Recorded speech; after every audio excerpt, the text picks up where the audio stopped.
Assalamualaikum warahmatullahi wabarakatuh. Kali ini ada garapan PCB inverter Diden ya, inverter las Diden 120 IGBT kiriman dari beliau yang ada di Kalimantan Barat. Tadi sudah saya cek ya, tegangan gate-nya hilang, tegangan gate emitternya hilang, di PWM-nya belum bekerja atau tidak bekerja sama sekali. Kata beliau kerusakan atau kendalanya ini IGBT jebol terus ya. Jadi ketika diganti IGBT baru langsung jebol terus, nggak bisa sembuh. Jadi IGBT-nya jebol. Ini tadi sudah saya cek ya menggunakan osiloskop juga, tegangan gate-nya 0 dan frekuensi juga 0. Sedangkan untuk di multimeter juga sama, tegangan gate emitternya juga 0 dan frekuensinya 0. Ini ngacak ya.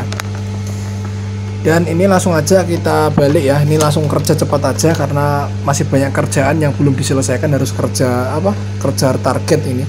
Ini sudah ada penggantian dioda di sini.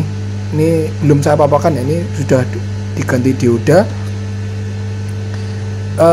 Di jalur bawah belum ya. Jadi yang sebelah sini ini high set follow setnya ini. Bentar. Yang sebelah sini, oh ini. Yang ini low setnya temen, yang ini low setnya karena dia dapat negatif elko, dapat ground ya. Emitternya dia dapat ground, sedangkan yang ini untuk kolektornya dia dapat jalur positif. Bener ya, kolektornya dia dapat jalur positif. Jadi yang high set di sini, yang low set di sini. Untuk bagian yang low set tadi udah ada penggantian dioda. Biasanya kalau kerusakan seperti ini itu bisa disebabkan karena dua penyebab ya, maksudnya dua faktor. Bisa jadi drivernya sini juga bermasalah, driver GDT nya bermasalah, output GDT nya bermasalah. Ada biasanya transistor PNP, ini jenisnya PNP.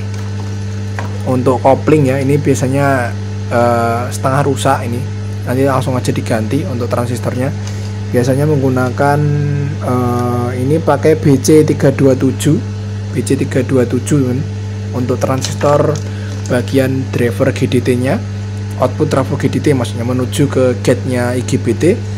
Yang kedua itu faktor dari modul PWM nya atau pembangkit frekuensi PWM nya sendiri. Di sini dia memakai IC UC2845 ya, UC2845 atau UC345, itu keluarga UC pokoknya.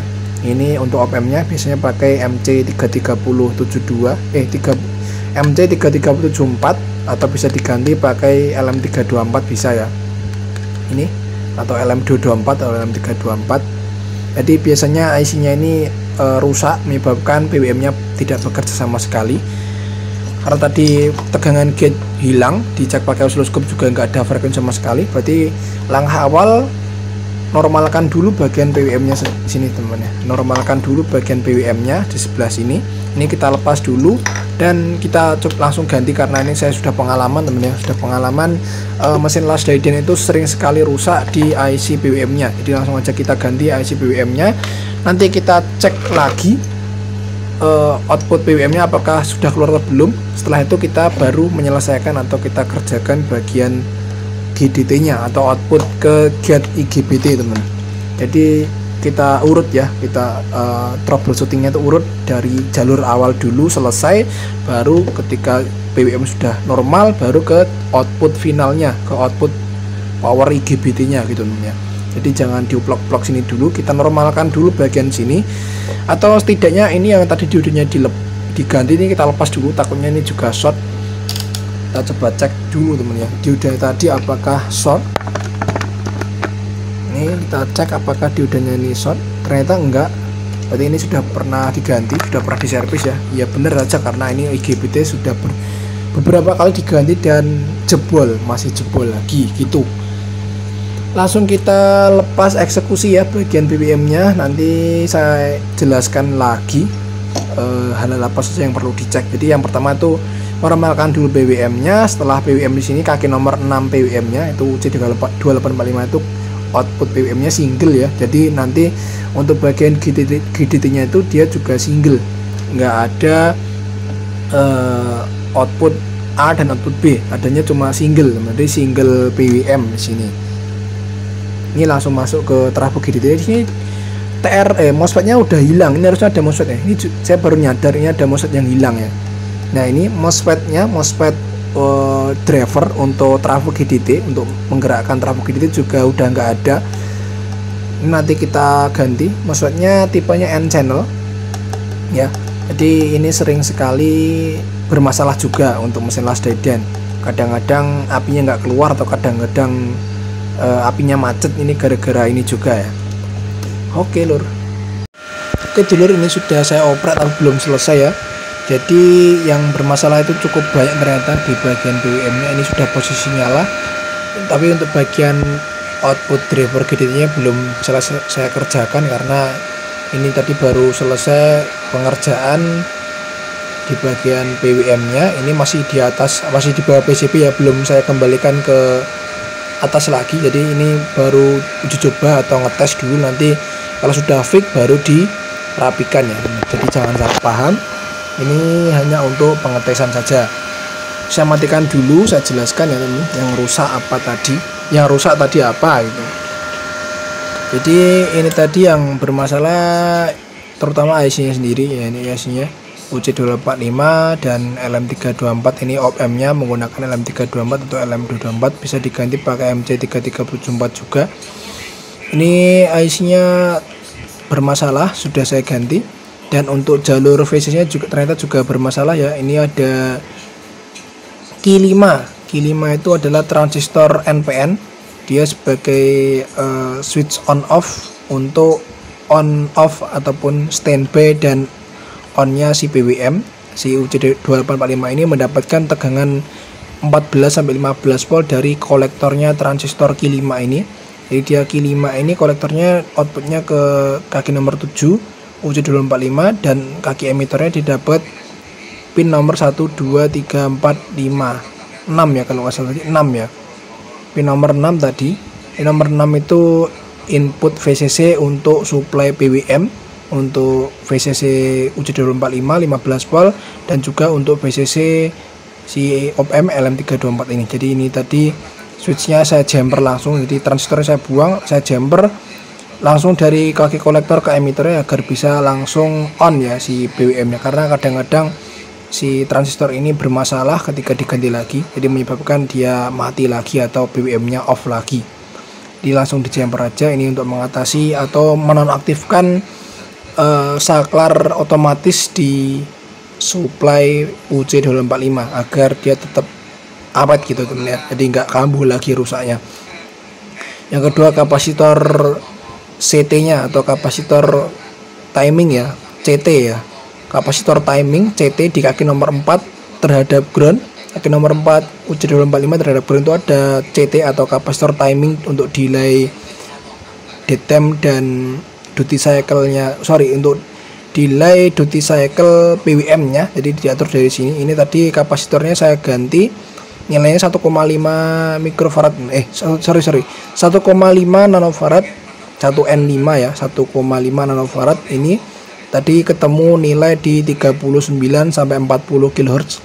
Tadi saya ganti pakai 1 nanofarad, itu masih kurang ya. 1 nanofarad tadi ketemunya di 50 kHz. Ini saya tambahkan, saya double ini ya, kecil ini saya double. Ini tadi kapasitornya rusak ya, atau putus, menyebabkan frekuensinya hilang juga. Jadi tadi sebelum diganti kapasitor ini, setelah diganti IC pun juga tetap nggak keluar ya, masih acak-acakan, frekuensinya masih terlalu tinggi sampai tembus 1 MHz tadi. Itu yang menyebabkan si IGBT jebol ya. Jadi yang menyebabkan IGBT jebol itu IC nya rusak, yang kedua jalur-jalurnya ini banyak yang kendor, solderannya banyak yang kendor, dan yang ketiga yang kedua kapasitornya putus, yang ketiga jalurnya banyak yang kendor. Jadi kapasitor timing delaynya duty cycle PWM ini sangat vital di inverter las, di PWM inverter las, khususnya inverter las PWM nya IGBT teman ya. Ini kalau kapasitor timingnya ini putus atau hilang atau lepas atau solderannya kendor, itu menyebabkan IGBT nya jebol, dikarenakan sinyal untuk PWM nya itu tidak stabil, duty cycle naik turun terus. Bahkan tadi tembus 1 MHz ya, pas kapasitor ini belum saya ganti itu tembus 1 MHz. Itu sangat tinggi sekali. Untuk si IGBT nya pasti langsung jebol kalau dipasang gitu teman. Ini ada satu kapasitor yang belum saya rapikan, nanti saya ganti ya. Ini 100 nanofarad, nanti diganti ini.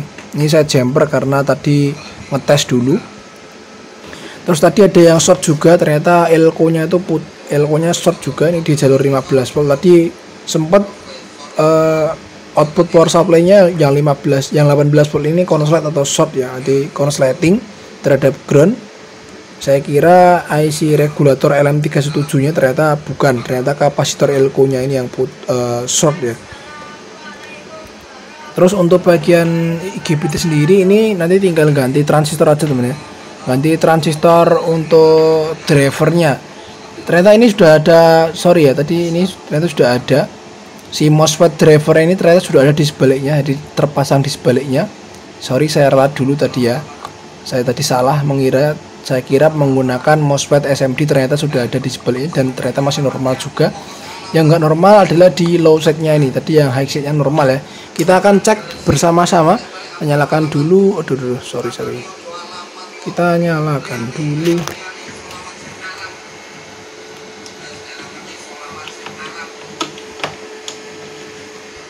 Oke, bola menyala, langsung cetik. Kita langsung tes di gate terhadap emitornya teman. Ini outputnya terapuk GDT. Ini yang high set.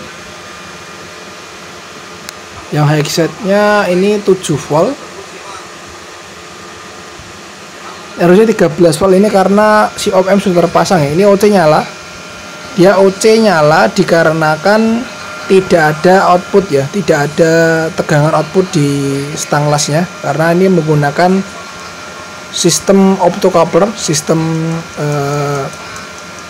feedback optocoupler seperti ini. Ini di video sebelum sudah saya jelaskan ya, dia pakai optocoupler 852 optocoupler feedback. Jadi sistemnya sudah beda dengan sistem yang biasanya. Biasanya menggunakan Ersan, ini menggunakan optocoupler. Jadi ketika tidak ada output dia akan OC dan tegangannya otomatis ngedrop ya. Saya akan coba dulu menggunakan power supply. Sini saya akan suntik tegangan sebentar ya. Kita tunggu dulu si power supply ini tadi overhead ya. Kita nanti suntik tegangan di outputnya dan nanti kita lihat si OC-nya nanti akan off ya karena sudah ada tegangan, karena kita suntik tegangan nanti di outputnya. Saya kita suntik plus dan groundnya kita suntik dari power supply eksternal untuk bisa melihat tegangan gate-nya nanti pincang ya.